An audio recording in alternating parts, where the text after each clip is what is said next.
Hello, नमस्कार sir. हां, नमस्कार सर. बोला ना. तर आज शासनाच्या माध्यमातून एक जी-आर काढण्यात आलेला आहे. हो. तर ते जी-आर काय आहे आणि त्याबद्दल शेतकऱ्यांना तुम्ही एक महत्त्वपूर्ण आणि एक डिटेलमध्ये माहिती द्यावी सर. नक्कीच 20 जिल्ह्यातील शेतकरी बांधवांसाठी अत्यंत आनंदाची बातमी आहे. कारण की 20 जिल्ह्यातील शेतकऱ्यांना डबल अतिवृष्टी नुकसान भरपाई मंजूर करण्यात आलेली आहे.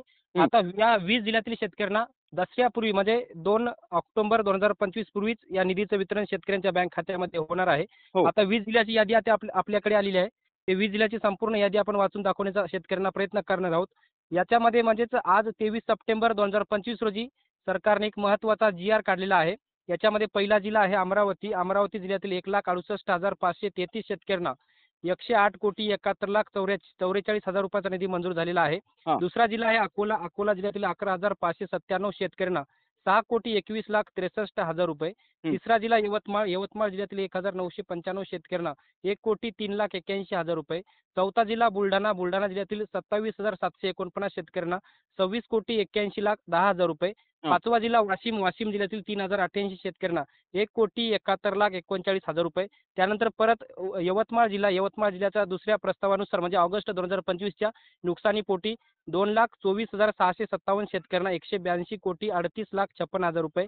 बुलढाणा जिल्ह्यातला दुसरा प्रस्ताव 1,52,619 शेतकऱ्यांचा. या शेतकऱ्यांना 95,08,33,000 रुपये. वाशिम जिल्ह्यातील दुसरा प्रस्ताव 1,98,736 शेतकऱ्यांना 143,64,04,000 रुपये आणि एकूण अमरावती विभागातील 7,88,000 हो. 7,88,000 शेतकऱ्यांना 565,60,30,000 रुपये निधी मंजूर झालेला आहे. यानंतरचा विभाग आहे छत्रपती संभाजीनगर विभाग.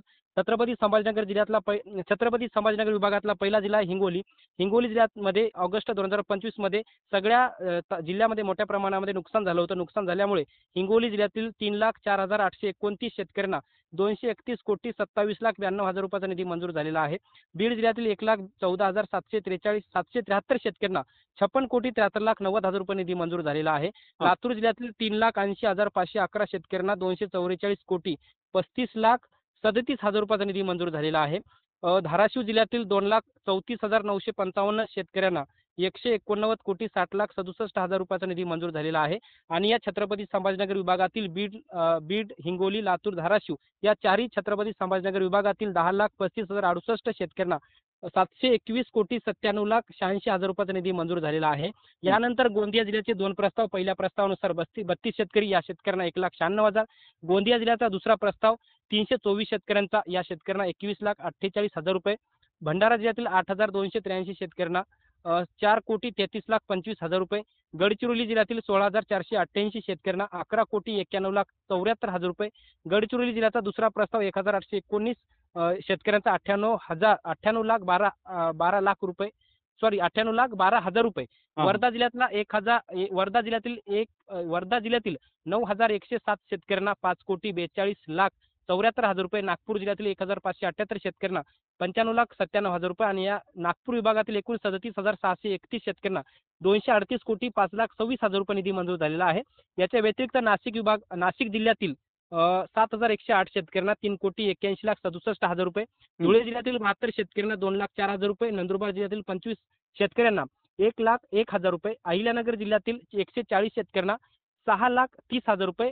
याचबरोबर जळगाव जिल्ह्यातील 17,332 शेतकऱ्यांना 9,86,29,000 रुपये आणि एकूण महाराष्ट्र राज्यातील एकूण याच्यामध्ये आपण कोल्हापूर जिल्हा बाकी राहिला आहे. कोल्हापूर जिल्ह्यातील पुणे विभागातील या कोल्हापूर जिल्ह्याला 36,559 शेतकऱ्यांना 14,28,52,000 रुपये आणि एकूण या महाराष्ट्रातील 20 जिल्ह्यातील 19,22,909 शेतकऱ्यांना 13,39,49,25,000 रुपयाचा निधी मंजूर झालेला आहे.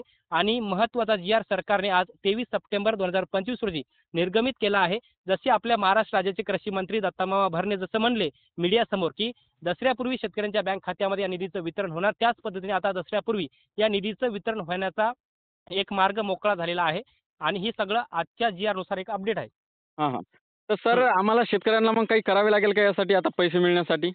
यासाठी सध्या शेतकऱ्यांना काहीच करायचं नाही. आता लवकरच तहसीलच्या माध्यमातून यादी येतील आणि यादी आल्यावर शेतकऱ्यांना सीएससी केंद्राच्या मार्फत आपला व्हीके नंबर घेऊन केवायसी करायची आहे आणि केवायसी केल्यावर एनडीआरएफ आणि एसडीआरएफच्या निकषाच्या दुप्पट मदत म्हणजे हेक्टरी 13,600 जिरायतीसाठी, हेक्टरी बागायतीसाठी 27,000 रुपये, बहुवार्षिक फळपिकांसाठी हेक्टरी 36,000 रुपये, 3 हेक्टरच्या मर्यादेपर्यंत या निधीचं वितरण होणार आहे आणि लवकरच म्हणजे दसऱ्यापूर्वीच या निधीचं वितरण होणार आहे अशी माहिती मुख्यमंत्र्यांनीही दिलेली आहे. हां हां. तर ओके ओके, धन्यवाद सर, तुम्ही शेतकऱ्यांना एक महत्त्वपूर्ण आणि डिटेलमध्ये माहिती दिल्याबद्दल. नक्कीच धन्यवाद.